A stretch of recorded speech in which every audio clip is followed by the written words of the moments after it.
Hello, this is Capstone to Spring 2025 vulnerable website project, and today we are going to talk about the installation of the website. So let's begin. We use for Windows, let's begin the installation on Windows machines. So on Windows machines we use this program XAMPP version 3.3, and first of all you need to download this, and let me show you how you can do this. You can just search anywhere XAMPP download, and then you need to go on this link Apache Friends and just hit the latest version of PHP, whichever one has the latest version of PHP. You need to download that. So in this case this one, 149 megabytes, not that big of a deal. You download that, you install it. I already have it downloaded. I'm not gonna install it again because it takes quite a lot of time. After downloading that, you need to run the installer and just proceed with everything set to default. Just hit next, install, and that's it. You're gonna be good. So once it is installed, you need to locate your file, the folder in which you have these things.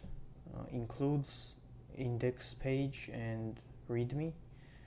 In this case it's this one, it's called website. And then you're gonna go ahead and locate the folder where your XAMPP was installed in your disk basically. So in my case it is, let's look at this again. So I came here, I have this XAMPP folder within the C folder. I come here, then I am looking for HT docs, this one. So in your case you need to place the website right here. So I have it already placed in here, so I'm not going to do that again. Just place it here and that's it. Leave it at that. The next thing you are going to do now, let's get the screen clean. Okay, you're going to open XAMPP, so you just need to type it in the search bar, or if you have an icon on your desktop it's gonna be good also. You need to open the control panel and hit start for the Apache web server. Take a second, it's gonna start. Then hit start for the MySQL database server. It's gonna start also. And then what you have to do is come over here and hit the MySQL shell right here. Hit that, and here you're going to type mysql-u root, this is for the user, and -p. Press enter.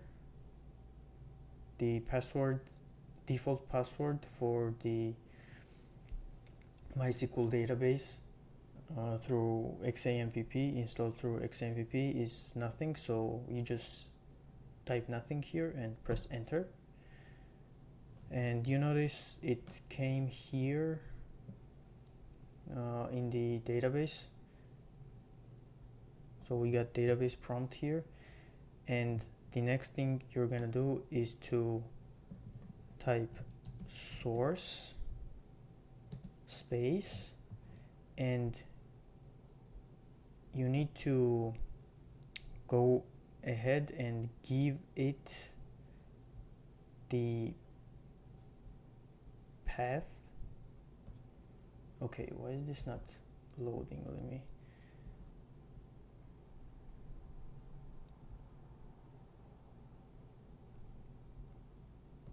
So give it a path to your init.sql. So this is gonna initialize your database, populate it with some data that it needs to run correctly, so on. So you need to,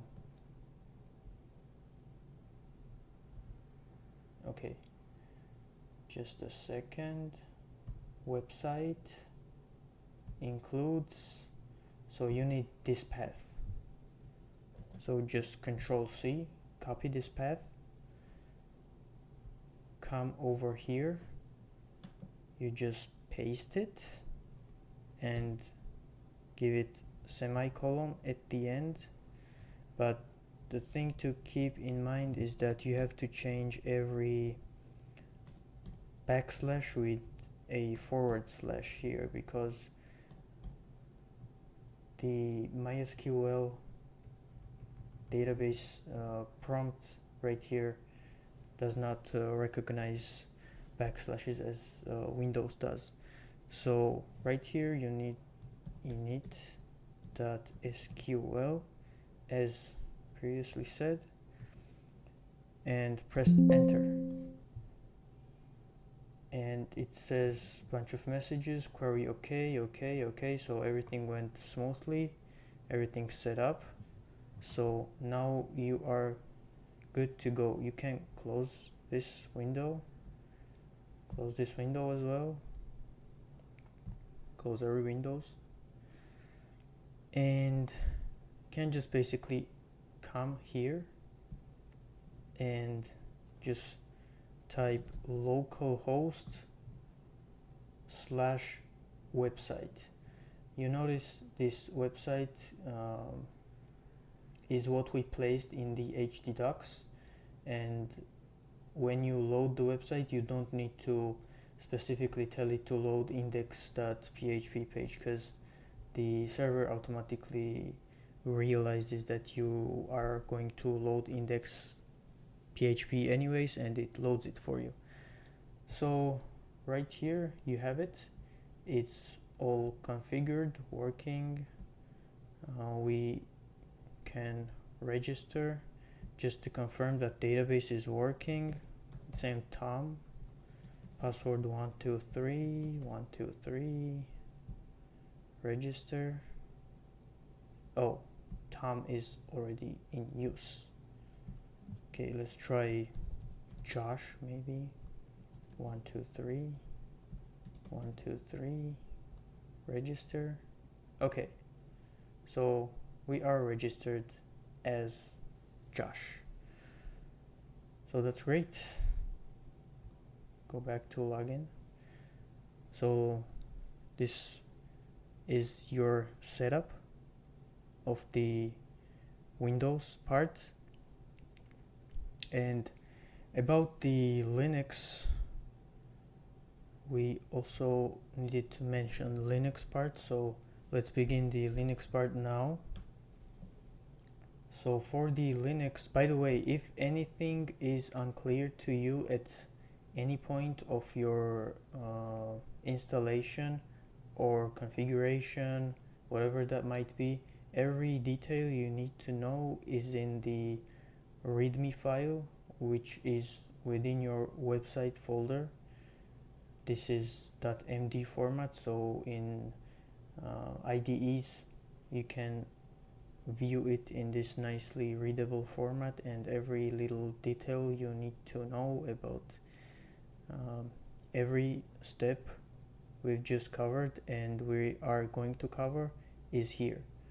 So you can refer to this README file at any moment for any difficulties you might face throughout the installation or whatever that might be.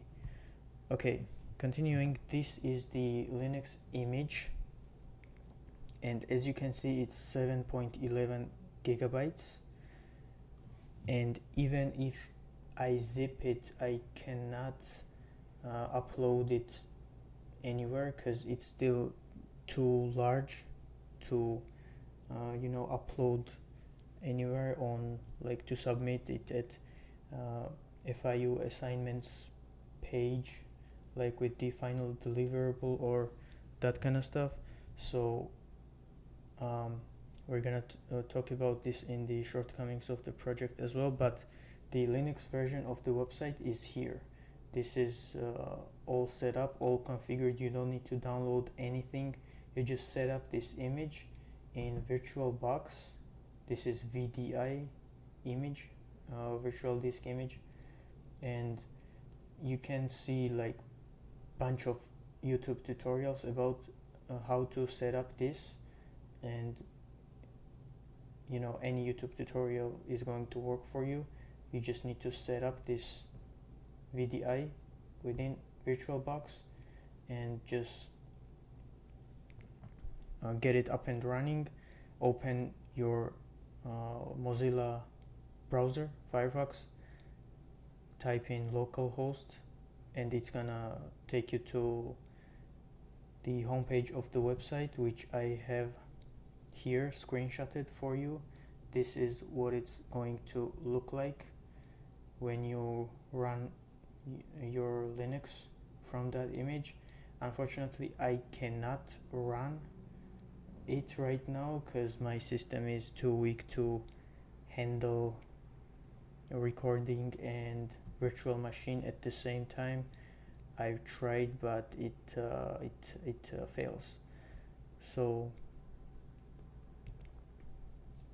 every other detail about Linux installation can be found in the README, and if at any point you have any questions about that, you can refer to this README file and it will guide you through everything. Basically, you need to set the website up. Okay, so that's it.